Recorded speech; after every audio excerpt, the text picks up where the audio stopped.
महादेव के आपने कई मंदिरों को देखा होगा, कई चमत्कारों से भरे हैं तो कई मान्यताओं से। पर आज हम आपको मध्य प्रदेश के एक ऐसे गांव की ओर ले जाने वाले हैं जहां महादेव गुफा के अंदर विराजित हैं। उस मंदिर की मान्यता भी कुछ अनोखी सी है। माना जाता है कि वैवाहिक जीवन की समस्या को दूर करने के लिए लोग यहाँ पूजा करवाते हैं।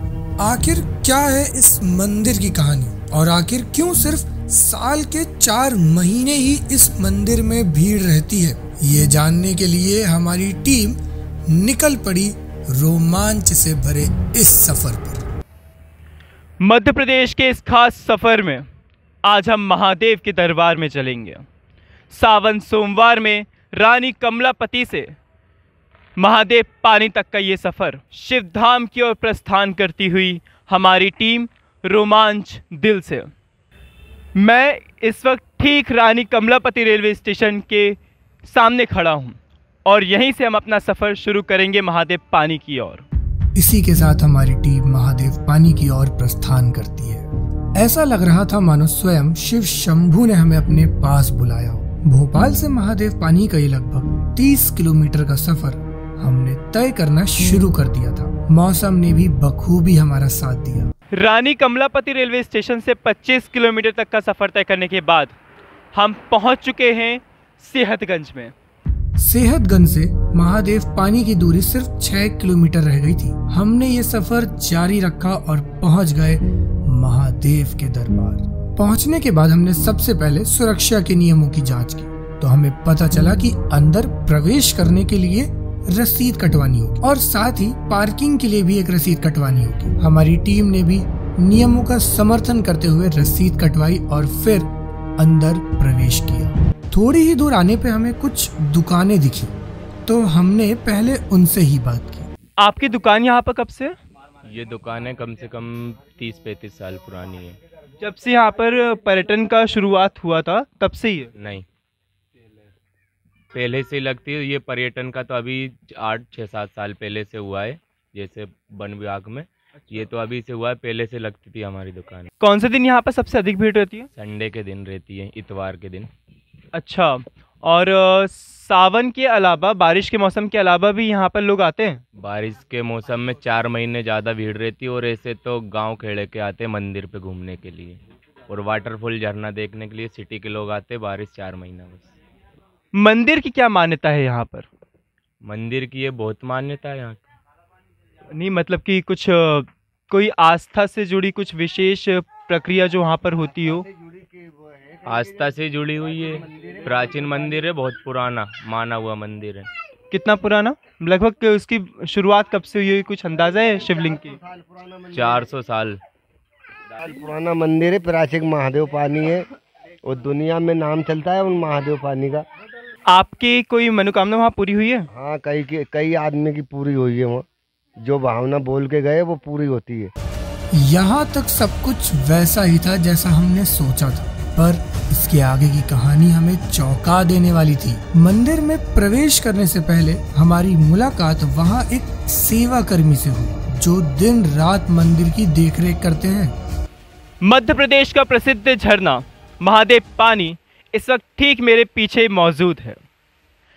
ऐसी मान्यता है कि ये 70 फुट की ऊंचाई से गिरता हुआ झरना है। और आप देख पा रहे हैं कि मेरे ठीक पीछे ये झरना मौजूद है जहां पर हर सावन में कई भक्त आते हैं और यहाँ स्नान करते हैं।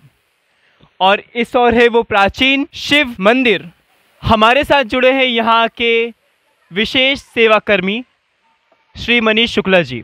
चलिए इनसे जानते हैं यहाँ के व्यवस्था के बारे में। गवर्नमेंट मध्य प्रदेश पर्यटन विभाग की ओर से यहाँ पर कितना सहयोग दिया जाता है, हम इन्हीं से जानते हैं। सहयोग के नाम पर सर कुछ भी नहीं है यहाँ गवर्नमेंट का। ये सब संतों द्वारा पोषित सेवा है, संतों का ही आश्रम है। लेकिन फिर भी कहेंगे कि गवर्नमेंट को जब अपन यहाँ से धन एकत्र कर रहे हैं, लाखों रुपए का यहाँ पर 3-4 महीने में हेर फेर होता है, पार्किंग की व्यवस्था भी है, उसके बाद में टिकट भी ली जा रही है, तो उस व्यवस्था को थोड़ा समझना चाहिए। गवर्नमेंट को सहयोग करना चाहिए, सहयोग आत्मक रवैया अपनाना चाहिए। पुलिस प्रशासन तो यहाँ पर अपनी व्यवस्था को देखता है, आते हैं बेचारे, संडे को भी आते हैं, बाकी नित्य प्रति उनका आना, पब्लिक को देखना, लेकिन गवर्नमेंट इस विषय में और अन्य जो व्यवस्थाएं होना चाहिए उस रूप में कुछ नहीं। सुरक्षा के माध्यम से यहाँ पर कितनी व्यवस्था है? आप यहाँ पर सुरक्षित महसूस करते हो जंगली जानवरों से? नहीं। हमारे साथ जुड़े थे यहाँ के एक विशेष सेवाकर्मी। अब हम चलते हैं यहाँ के प्राचीन शिवलिंग की ओर, जिसके नाम पर ये महादेव पानी है, और उन बाबा के दर्शन करने। अब हमारे साथ जुड़े हैं यहाँ के पंडित जी संजय तिवारी, और इनसे जानते हैं यह इस मंदिर के इतिहास के बारे में। पंडित जी, कितने साल पुराना होगा इस शिवलिंगम का इतिहास? ये शिवलिंग अनादिकाल से, शिवलिंग की स्थापना तो अनादिकाल से, इसकी कोई स्थापना नहीं करी गई। विगत हमारे पास 200 वर्षों का इतिहास हमारे पास है, यानी कि 5 साधु लोगों की पीढ़ियाँ यहाँ गुजर चुकी हैं। अभी 5वीं पीढ़ी यहाँ चल रही है साधुओं की, और ये आश्रम वर्ण के अंतर्गत ही आता है। जैसे संप्रदाय होते हैं साधुओं के, तो ये भी एक साधुओं के संप्रदाय के अंतर्गत, सन्यासियों में, विरक्ति त्यागियों में के अंतर्गत ये स्थान आता है। और श्री हनुमान जी की, भोले बाबा की यहाँ सेवा 200 वर्ष से चलती आ रही है, और अभी भी उनके वो साधुओं के उसमें जो है सेवा चालू है और चल रही है। आपके ही पूर्वज थे वो बाबा? बोल नहीं, ये साधु संतों का एक संप्रदाय होता है, तो ये इसमें किसी पूर्वज का वो नहीं होता, पर संप्रदाय के अंतर्गत उस संप्रदाय से दीक्षित हैं हम। और जो गुरु बाबा हमारे हैं वो भी यहाँ स्थानधारी हैं, ये स्थान उनका है, कंकाली शक्तिपीठ भी उनका है। और अपने भोपाल ज़िले में कम से कम 20-25 आश्रम ऐसे हैं जहाँ पर हमारे गुरुजी ने जागृति करी है। और बारिश के समय में यहाँ अधिकांश पब्लिक आती है, तो इन व्यवस्थाओं को देखने के लिए हमको अधिकांश समय देना पड़ता है। कोई विशेष मान्यता जो इस शिवलिंग से जुड़ी हो? यहाँ पर है ना विशेषता ये है कि गोपीश्वर स्वरूप में भगवान साक्षात जो चेहरा है भगवान का, ये भगवान कृष्ण का जब रास हुआ था उस समय का स्वरूप है यहाँ गोपीश्वर।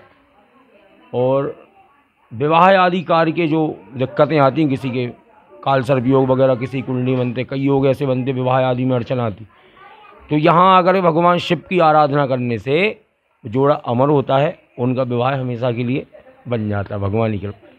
मतलब अगर आपको शादी में दिक्कतें आ रही हैं तो आप यहाँ पर आइए और यहाँ पर पूजा कीजिए और अभिषेक करिए, और काल सर्पयोग की शांति भी करिए यहाँ पर अभिषेक करने के बाद। उससे आपका विवाह आदि होने में जो अड़चनें आती हैं वो दूर हो जाती हैं। और बाकी शिव की कृपा तो है ही सबके ऊपर, जो इच्छा जो आप कामना करोगे वो भगवान शिव आपकी पूर्ण करें। प्राकृतिक सौंदर्य का एक सुंदर नमूना आप इस वक्त मेरे पीछे देख रहे हैं। मध्य प्रदेश पर्यटन विभाग एवं वन विभाग की ओर से सुरक्षा के कुछ खास इंतजाम हमें देखने को नहीं मिले। आसपास रहने वाले एवं घूमने आए लोगों की सुरक्षा करने का दायित्व भी सरकार का ही है। पर्यटन विभाग द्वारा ये बड़ी चूक देखने को मिली। महादेव पानी के इस विशेष सफर में अब तक आपने देखा यहाँ का प्राकृतिक सौंदर्य, यहाँ का भौगोलिक स्थल जो इस स्थान को विशेष पर्यटन केंद्र बनाता है।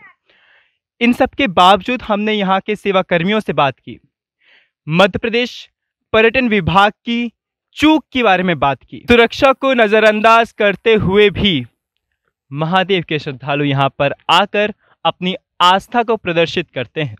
एमपी लाइव के इस विशेष कार्यक्रम में रोमांच दिल से के इस एपिसोड में अब तक इतना ही था। आप देख रहे हैं एमपी लाइव न्यूज़। मैं हूं सुभाष चंद्र तिवारी, कैमरामैन सचिन चतुर्वेदी के साथ।